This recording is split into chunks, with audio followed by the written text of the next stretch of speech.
In Lost Ark, the major endgame content is Legion raids. To enter these contents, you're going to need either a party of 4 players or a raid of 8 players, depending on which one you want to do. For most players, this means you're going to have to play with either 1 to 7 random people you've never played with before. And the way you do that is through the Find Party menu. You can create a party for that content, or you can try to join other people's parties. Now, the reason why I say try to join is because all you can do is apply for the party. The person who created the party or the lobby is the gatekeeper. They get to view your application, inspect your character, and decide if they want to put you in the party or not. So the results are either they accept you, they deny you, or they just leave you in limbo and just leave you in the party applications. So when a player is constantly applying to parties and getting denied or just not accepted, this is what we call being gatekept. Initially, being gatekept, or the concept, was usually just applied to what class you play, but pretty much it's been expanded to general denial. From what I see on the forums, Reddit, and even in general chat or area chat, this is pretty common. The most simple explanation on why people gatekeep is success and time. Both of these are pretty simple. As far as success goes, you're picking players and characters that you believe are capable of clearing the raid. Of course, this also depends on the type of party, as it might be a reclear party or a learning/prog party. And then the second factor is going to be time. Now in Lost Ark, you can designate up to 6 gold earning characters. Each character can earn gold from clearing 3 endgame types of group content.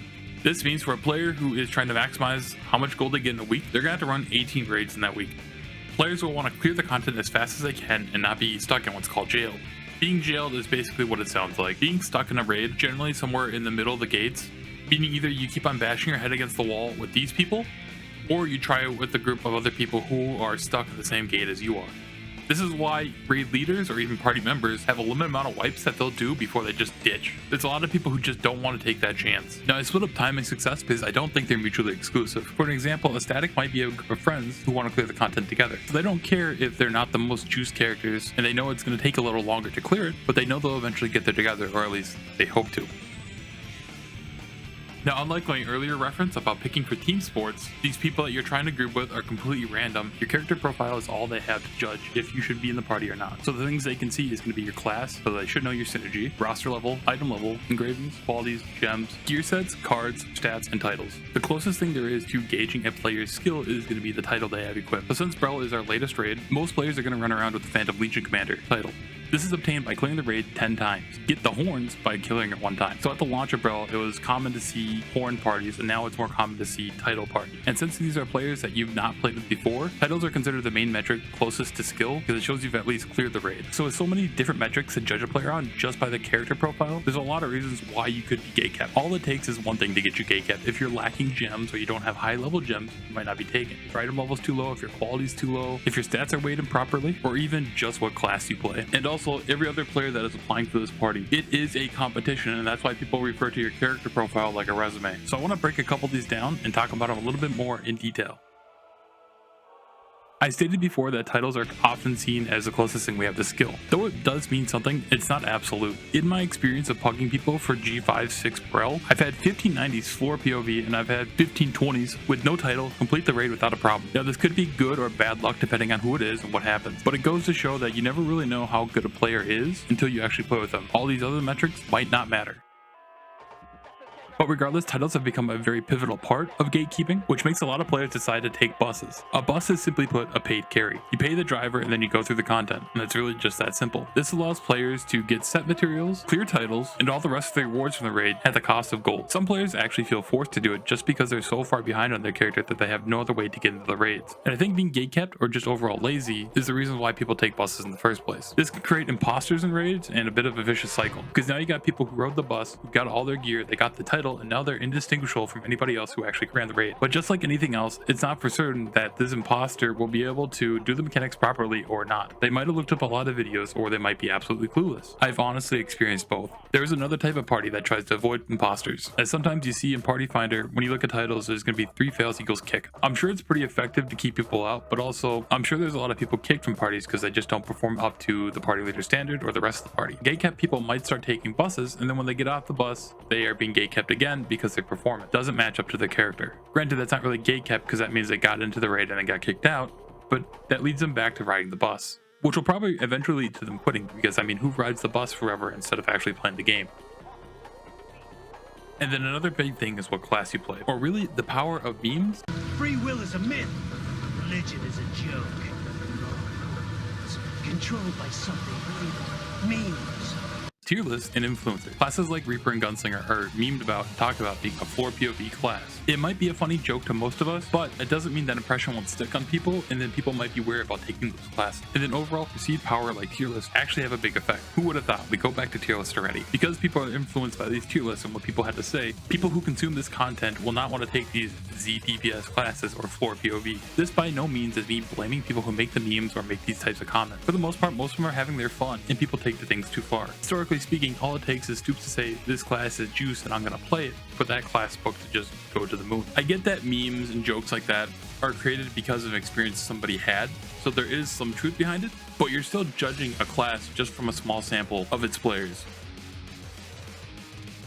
Now, often when making a party, you're going to see a bit of a double standard. It's pretty common to want people around the same gear level, so everybody is pulling their own weight. In theory, that sounds great, but how does it turn into a bit of a double standard? They'll generally avoid applications and accepting people of lower item level and lower gear. But when somebody is grossly overqualified when it comes to that, they'll definitely just take that person. For a while in Argos, and probably still now, I probably just don't see it, there was a trend of getting 7 juiced up people in a lobby, and then the party host would invite their low level, high level friend and then start it right away, hoping people don't care or notice that they're about to give somebody a free bus basically. And a lot of times it will work, but other times you'll see some people just instantly leave the party because they didn't want that sense of inequality. This is my farm run, not a free bus.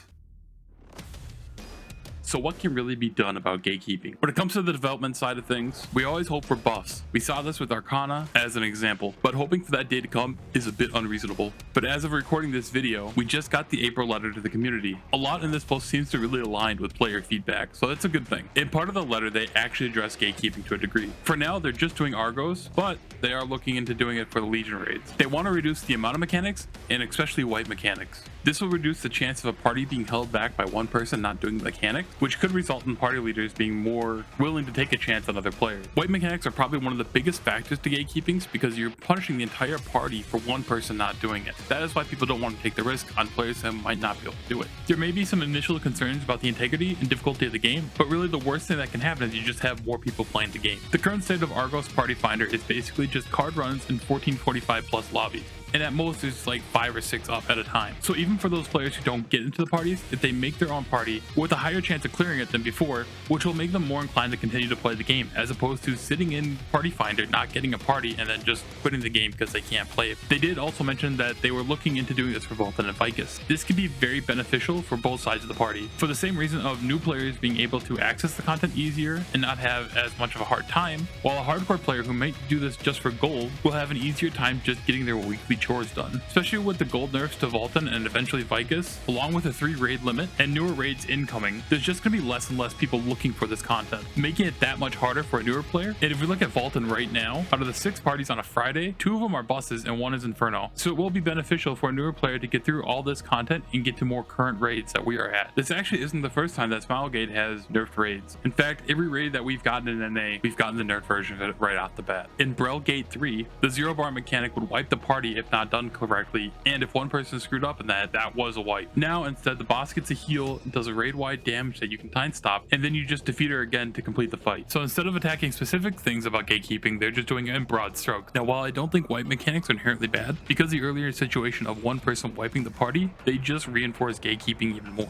Personally, I think there should be incentives for taking players with less experience. Just like there are players who have obtained 10 clear title, there's a lot of people who haven't. Something as simple as an initial drop or extra materials for the entire party, or taking someone who has not obtained the title yet, might be enough to take a new player with you. When it comes to higher end gatekeeping, where the class itself is a big part of the gatekeeping, I think reworking synergies would make a big difference. A lot of the classes that are seen as low damage also don't bring too much to the party when it comes to synergy. Meanwhile, a gun lancer, who is also known for being low damage, is also brought into a lot of parties because of his synergy. And taunting. Lavier is a class that is seen as kind of mid, but its synergies are really good, which helps it on Party Finder. But just like waiting for a buff in general, it's wishful thinking.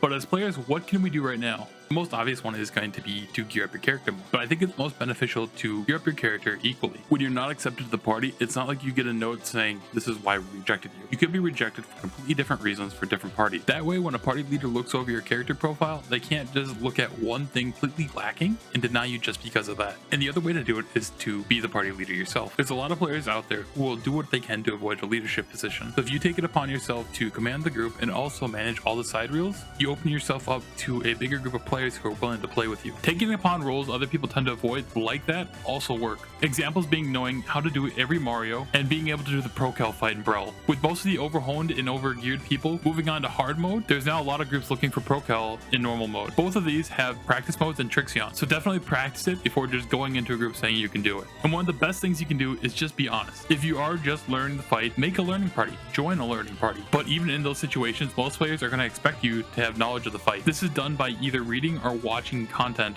explaining the fight, the mechanics, and how to do them. And if you haven't done your research prior, you're probably going to be caught before you even get to the fight. This is because in the preparation circle before the fight, people will often organize positions for certain mechanics. So if you're just standing there clueless, you're going to stand out. It's pretty rare to see a blind run where nobody knows mechanics, and even if that does happen, that is generally done on launch. But in NA, that's not really a thing because we always have KR to fall back on to get resources from. In the same vein, I think some of the best experiences you can have is experiencing things for the first time together. The mood is completely different because you're all learning, along with people being more accepting of mistakes because they'll probably make some themselves because we're all learning at the same time. Beyond that, I think the best thing you can do is find yourself a community or a static party. This is often a result of going through all these things with other people and partying with them. That is something I want to talk about in another video. I hope this has helped you understand gatekeeping more and help you be more aware of the situation, and maybe you'll bring somebody who looks like they've been gatekept. Feel free to comment about your experience with gatekeeping, Party Finder, and also what you think some solutions could be for this problem.